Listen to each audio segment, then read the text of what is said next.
اے بچیوں والوں تمہیں مبارک ہو، اے بیٹیوں والوں تمہیں مبارک ہو۔ اپنی بیٹیوں کو کبھی برا نہ سمجھنا۔ نبی پاک علیہ الصلوۃ والسلام فرماتے ہیں جس شخص کے بیٹی ہو وہ اسے زندہ دفن نہ کرے، اسے ذلیل نہ سمجھے، تو اللہ عز و جل اسے جنت میں داخل کر دے گا۔ ایک اور جگہ نبی پاک فرماتے ہیں اللہ اکبر، یہ حدیث تو میں کہتا ہوں ختم ہے نا، اس کے بعد الفاظ ہی نہیں بچتے۔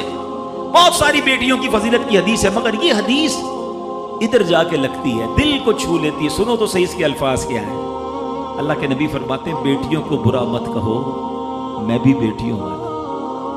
ہائے ہائے، ختم ہو گئی نا بات ہے۔ اللہ کے نبی نے صلی اللہ تعالی وسلم نے اپنی نسبت بیٹیوں کی طرف فرمایا میں بھی بیٹیوں والا ہوں۔ بے شک بیٹیاں تو بہت محبت کرنے والیاں، غم گسار اور بہت زیادہ مہربان ہوتی ہیں۔ سنو بیٹیوں والوں اور بہنوں والوں، اللہ کے حبیب کیا فرماتے ہیں صلی اللہ تعالی علیہ وسلم، میرے نبی کا فرمان ہے کہ جس کی 3 بیٹیاں یا بہنوں کی اس طرح پرورش کرے، ان کو ادب سکھائے، ان سے مہربانی کا برتاؤ کرے، یہاں تک کہ اللہ عز و جل اسے بے نیاز کر دے، یعنی ان کا نکاح ہو جائے، تو اللہ تعالیٰ اس کے لیے جنت واجب فرما دیتا ہے۔ یہ ارشاد سن کر ایک صحابی کھڑے ہو گئے۔ صحابہ کے سوال بھی بڑے کمال کے ہوتے ہیں۔ یقین کرو ہمارے بہت سارے کام سیدھے جو ہے نا، ہمارے لیے بہت ساری آسانیاں صحابہ کے سوالات نے کر دی۔ اب ہو سکتا ہے یہاں میرا کوئی بھائی ایسا بیٹھا ہو جس کی 3 بیٹیاں نہ ہوں، وہ کہتا ہے میری تو 2 ہیں۔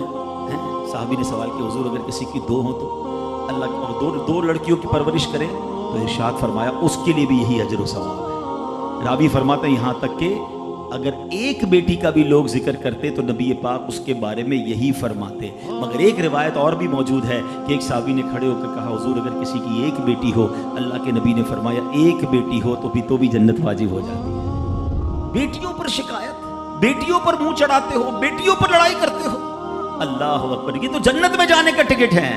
تو اپنی بیٹیوں سے پیار کریں۔ اور باپ جتنے بیٹھے نا، مجھے پتا ہے وہ میری بات کی تائید کریں گے، شاید پیدائش پہ منہ چڑھایا ہوگا کسی نے، لیکن آج بھی باپ سے زیادہ کلوز بیٹی ہی ہوتی ہے۔ پیار وہ باپ سے بیٹی ہی کرتی ہے۔ گھر جاؤ تو بیٹی باپ کا انتظار زیادہ کرتی ہے۔ اور اسلام عورتوں کے حقوق کی شاندار انداز سے بیان کرتا ہے۔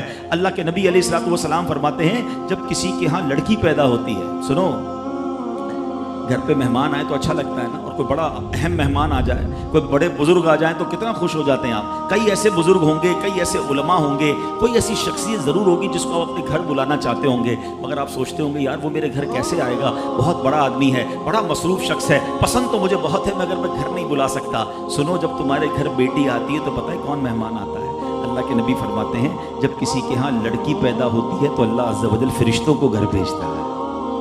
ہاں، آپ کے گھر فرشتے آتے ہیں اور کیا کہتے ہیں؟ فرشتے آ کر کہتے ہیں اے گھر والوں تم پر سلامتی ہو۔ پھر فرشتے اس بچی کو اپنے پروں کے سائے میں لیتے ہیں، اس کے سر پر ہاتھ پھیرتے ہوئے کہتے ہیں یہ کمزور سی جان ہے جو ایک کمزور جان سے پیدا ہوئی ہے، جو شخص اس کمزور جان کی پرورش کی ذمہ داری لے گا تو قیامت تک مدد خدا اس کے شامل حال رہے۔ تو اب کبھی بھی بیٹیوں پر زیادتی نہیں ہونے دینی۔ ہاں، بیٹیوں کی دعائیں لو، بیٹیوں کی خدمت کرو۔ اور میں نے خود دیکھا ہے، آپ نے بھی دیکھا ہوگا، میں نے دیکھا ہے، بلکہ میں نے ایک طرح سے انٹرویو لیا ہے ایک رشتہ دار کا، یار آپ کی 4 بیٹیاں ہیں، 3 بیٹیاں ہیں، کہتا ہے یار جب سے بیٹیاں آئی ہیں پتہ نہیں رزق کدھر سے آ رہا ہے۔ بیٹیاں تو کیا آئی ہیں، اللہ نے رحمت کے دروازے کھول دیے ہیں، کیونکہ اس نے منہ نہیں چڑھایا۔